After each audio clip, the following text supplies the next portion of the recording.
Hello to you, our dear viewers. Welcome to this edition of the news in English on Rwanda Television. My name is Sarah Shanhori. We'll begin with the headlines. The general public here in Rwanda has continued to welcome the country's tax reforms, most especially the reduction of taxes levied on fixed assets. Residents say they are happy about the fact that specialists can be able to come to their health centers and help them with their illnesses.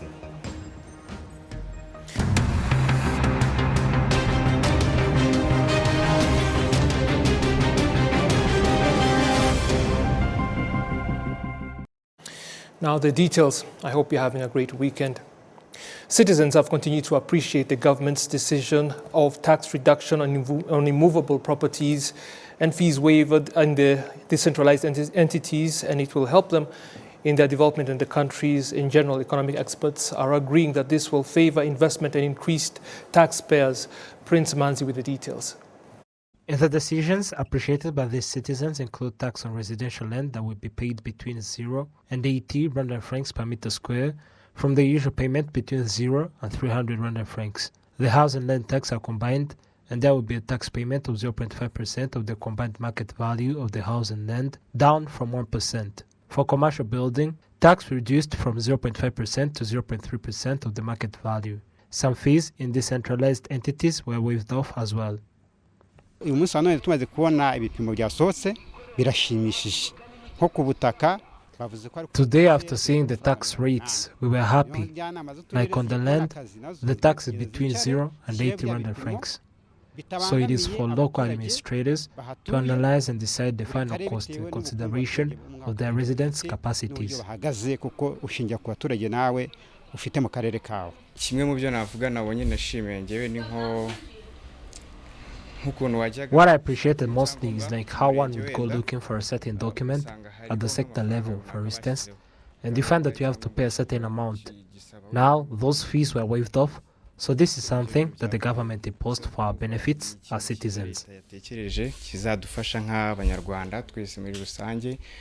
Strato Abyarimana, an economic expert, demonstrates that tax reduction and the exemption of some of the products means a lot in investment and amelioration. Burya umuntu ujya gushora imari mu gihugu cyane cyane ndavuga abashoramari baturuka mu bindi bihugu babanza kugereranya kuvuga ngo ni inshoramari imari mu gihugu runaka nihe mfite amahirwe yo kunguka neza cyangwa se kutagorwa. When we look at investors, especially investors from other countries, they first have to compare and analyze where they would benefit more if invested in. Most of the time when the country has heavy taxes, it is considered after other nations. Of course, they do not consider taxes only, but if you compare all domains and there remains weighing the taxes, and you find that the taxes are high, it is hard for this country to attract investors. But when the taxes are deducted, chances are also high.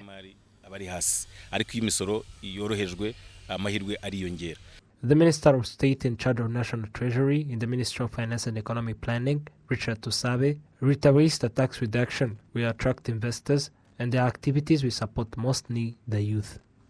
We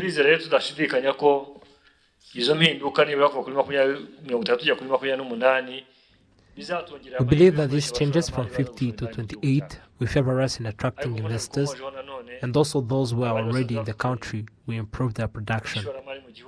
The benefits, therefore, are not just limited to taxes, but also providing employment to our youth, who are the largest population as per the statistics.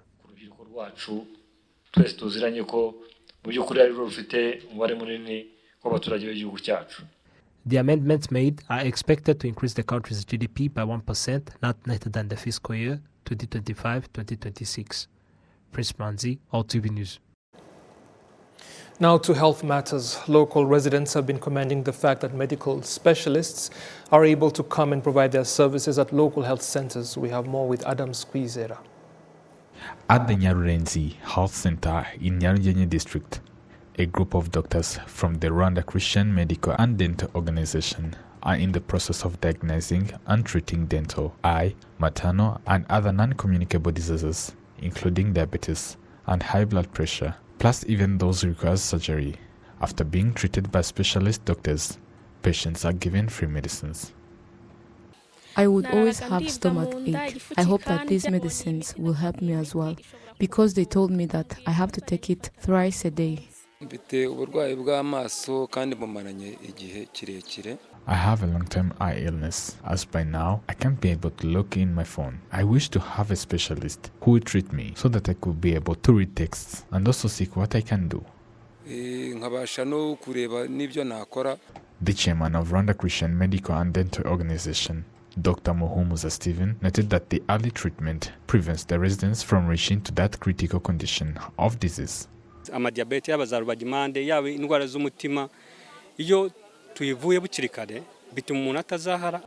Be either diabetes, physical issues, or blood pressure, when they are treated early, it helps a person to not get at that critical condition of a disease. As this early screening also helps a patient to keep working as normal, because when he or she recognizes the illness later, it costs him a lot in treatment and also takes him a long time in recovering. The director of Nyarurenzi Health Center, Niyongere Janvier, also pointed out various challenges they face at the health center. There is a disease some people face called malpom. Like yesterday, they treated 8 people. They were all given transfers since 2018, but they didn't want there, as sometimes they give them medicines and they use it improperly or not by them. But today, it is free. It is expected that in 3 days, the specialist doctors who are already working in different hospitals across the country will treat at least 1,200 people here at Nyarurenzi Health Center. Adam Squizera, RTV News. Members of the general public have been pointing out that the use of compost in their vegetable gardens at home helps to solve the problem of expensive and inadequate fertilizers, that is industrial-grade fertilizers. Adam Squizera with the details again.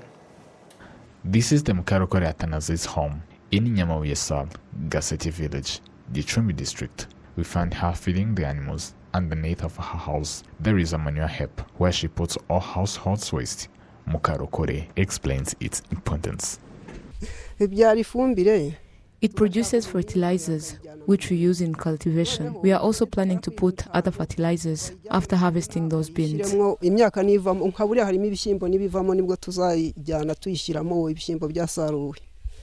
Those who have already used fertilizers from these manure heaps urge other residents to implement this initiative in order to deal with the problem of expensive and inadequate of industrial fertilizers. Leaders should mobilize the residents, since having a manure heap helps our soil to get fed, which results to get a production. The Prime Minister, Dr. Edouard Ngirente, also noted that the government has a plan of mobilizing the residents to have a routine garbage collection area, hence to increase the agriculture production. Hari ibintu byakomeje kuvuga tuganira kenshi arafasha myumvire mu buhinzi arabagoronome n'abashinzwe ku bworozi. There are some things we have been discussing for a long time, be either the councillors in agriculture and the animal husbandry sector, be the local leaders at the country level. There are some key points we reiterated on to help the country to sustain in the agriculture production, hence to increase and satisfy the Rwandans, and also export it abroad, hence to generate money. The main things we should focus on in order to increase the production is using fertilizers, either industrial fertilizer or local manure, since both fertilizers are needed. That's why I urge you all residents who are engaged in agriculture activities to take care on this thing of local manure by having a manure heap at our homes, hence to have a proper recycle of fertilizers. As I also want to urge each sector, agronomists and vice mayors in charge of economy to take care on this, so that each household in Rwanda should have a manure heap. I want them put it on their daily agenda. There should be no any household in Rwanda without having these manure heaps for the waste that we help the agriculture sector.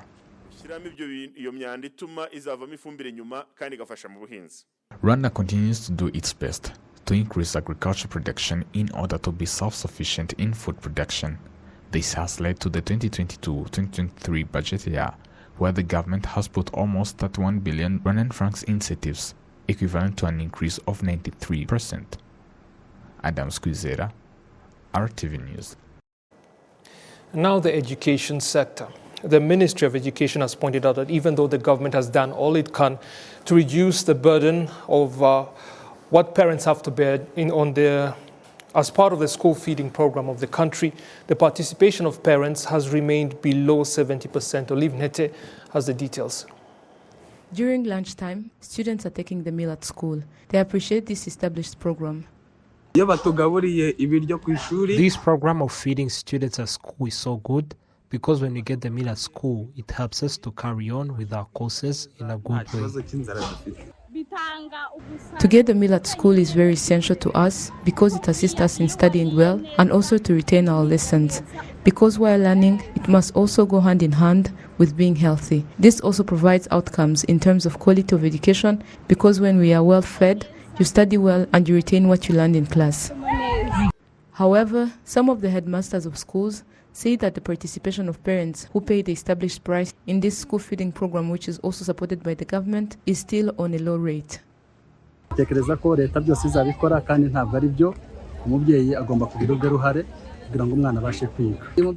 of the time, this is caused by the fact that people want the government to do everything. Yet, that is not how it should be done. A parent must have his responsibility to accomplish so that the child can study well, and when they do not do that, it causes school dropout, and this may cause us to call the parents, and if not carried out well, we send children home. On the other side, parents say that this situation of not paying the contribution set is a result of poor mindset of some of the parents, but also there are those with low income. The reason behind not doing it well is because of the current job I have. Sometimes the payments even delay, and even when I get it, I have to feed my child at home because they cannot go to school without eating. The measures that we are currently taking is that now that the prices have been reduced, and if all continues to reduce like this, I can find a way to work hard so that all my children can go to school. We did not leave the task to the government because we also have our part to accomplish. Local authorities across the country point out that the participation of parents who contribute in this program is still at a low rate. The city of Kigali is the last in contributing to this program. The mayor of the city of Kigali, Prudence Rubingisa, notes that they have taken measures to address this issue. When this school feeding program started and the contribution they make, like now the amount of money they pay per term in primary is 975. It is really understandable that it is not a high price. Some parents showed us that the challenges was the way of payment, but we noticed it and their participation is still low. We will continue with mobilization and we keep reminding parents their responsibilities, and we also keep working with parents' committees at various schools. The Ministry of Education and other institutions concerned carried out an inspection in various primary and secondary schools and found that their participation is still low because the province that is performing more than the others is at 66%. The Minister of Education, Dr. Uwamariya Valentine, notes that during the inspection, they found various challenges that hinder this program.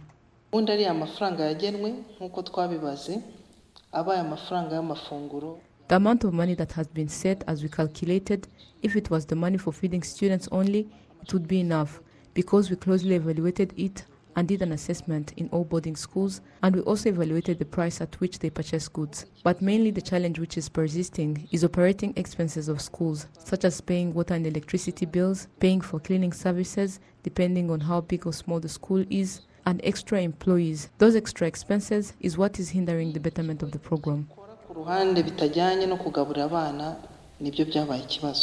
The inspection that was done after the establishment of the new set prices of harmonizing school fees in public schools and those who partner with the government revealed that in the northern province, parents participate at 66%, in the southern it was at 63.6%, in the east it was at 60.2%, west 59.1%, and the city of Kigali is at 51.5%.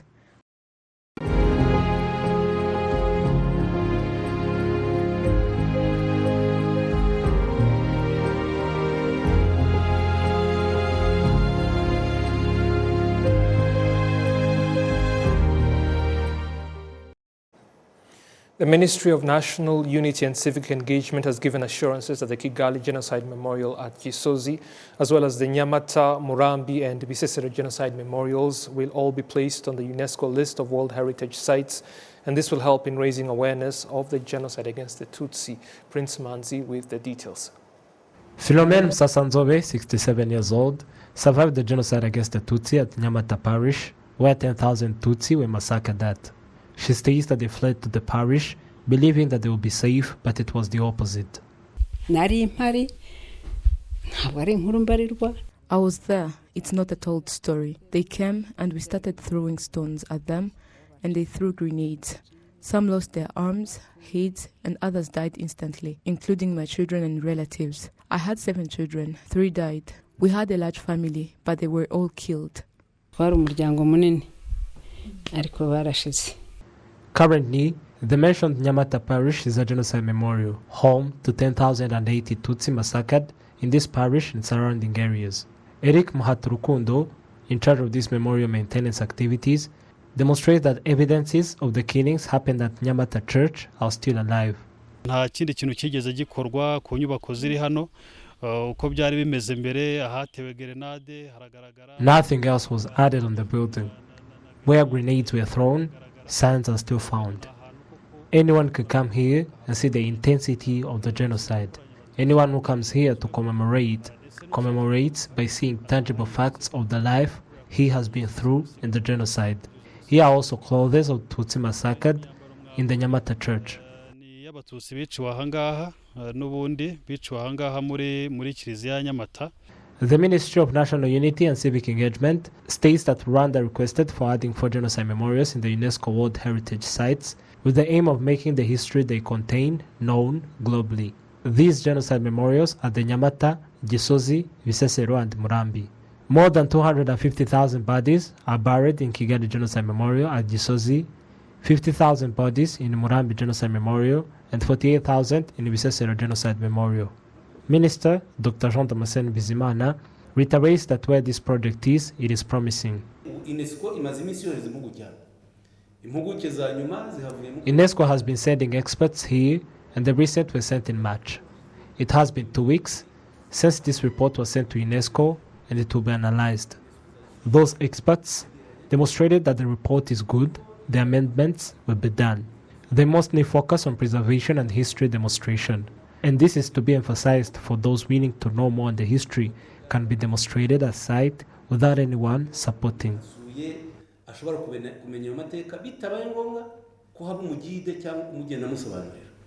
The genocide against the Tutsi survivors said that it is important that this tragic history be known with the aim of preventing the history repetition. The Ministry of National Unity and Civic Engagement revealed that in September this year, they will convene a UNESCO meeting tackling on Rwanda's request. Apart from genocide against the Tutsi memorials, the Nyungwe National Park was also included in the Rwanda's request on the list of World Heritage Sites. Prince Manzi, RwandaTV News.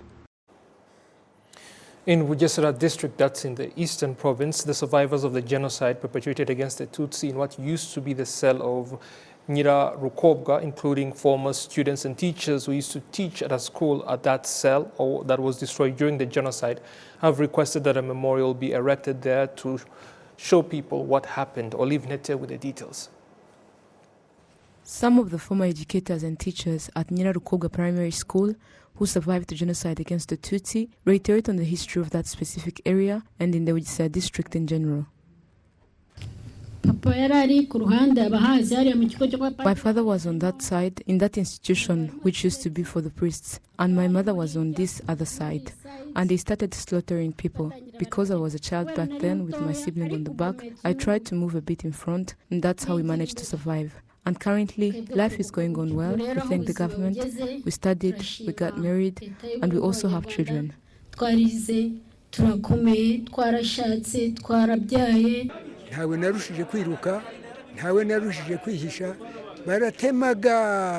not that I knew how to run so fast more than others.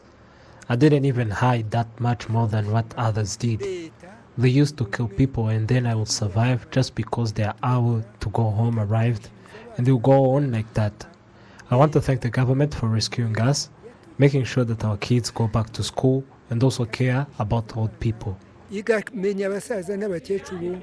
primary school of Nyirarukobwa was destroyed during the genocide perpetrated against the Tutsi, and 89 families of Tutsi who lived in that area were wiped out completely. Some of the residents of Bugesera district joined the commemoration ceremony where the school used to be. Survivors request that the school should be reestablished as a sign of remembrance. We would like to ask you to advocate for us for a school to be established here again, in this place. At least a technical vocational school so that it can be a remembrance, and that would really make us happy. The mayor of Bugesera district, Mutabazi Richard, comforted the survivors of the genocide against the Tutsi and also emphasized that the families that were wiped out completely during the genocide against the Tutsi should be remembered in a special way, not just remembering the number of those who were killed. The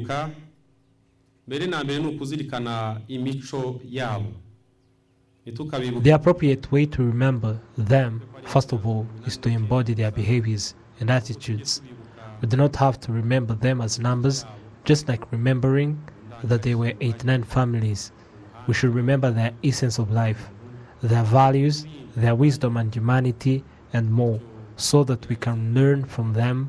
Remembering them is also speaking out, write their history so that it can be known worldwide. Kuvuga cyangwa se kwandika amateka yabo akamenyekana hose. A research is being carried out in Bugesera district, which will reveal the history of the genocide against the Tutsi. After its completion, it will be explained to the residents so that those who are still young can also get to know the history of the genocide that happened in this district.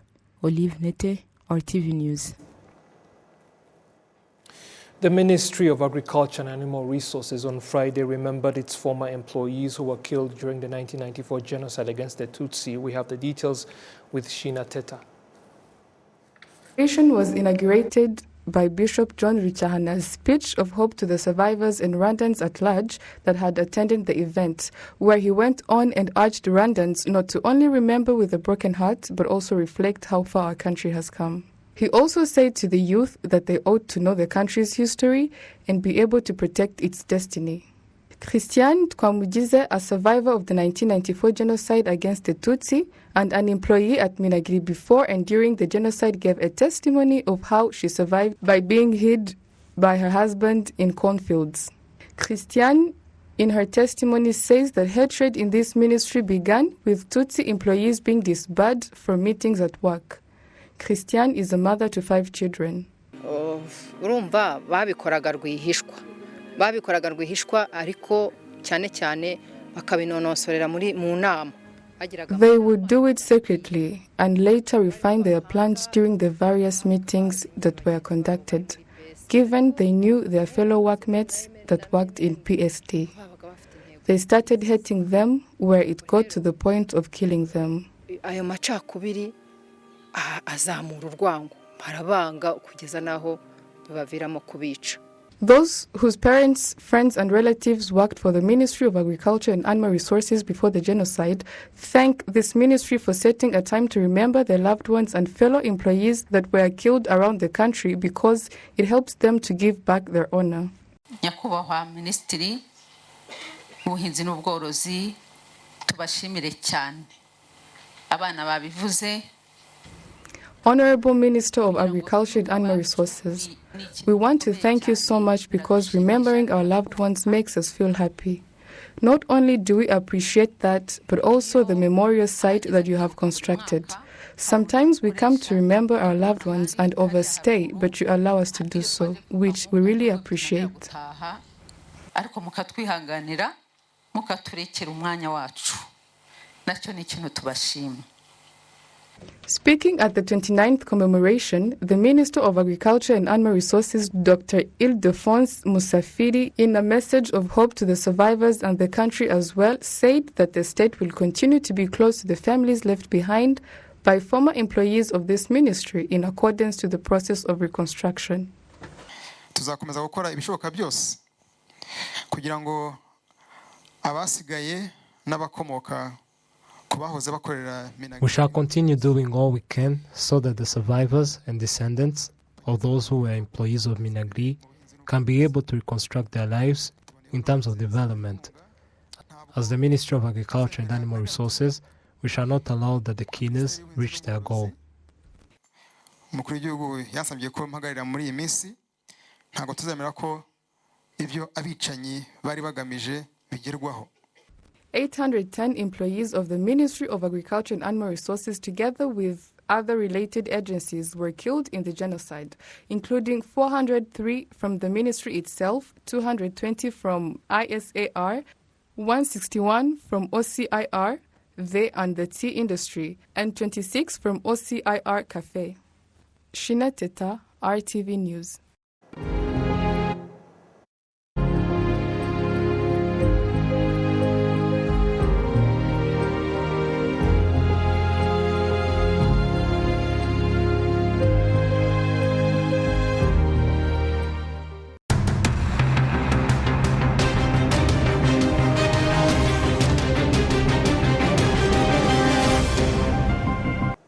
As always, I am glad you were able to join us for this edition. I hope to see you soon again.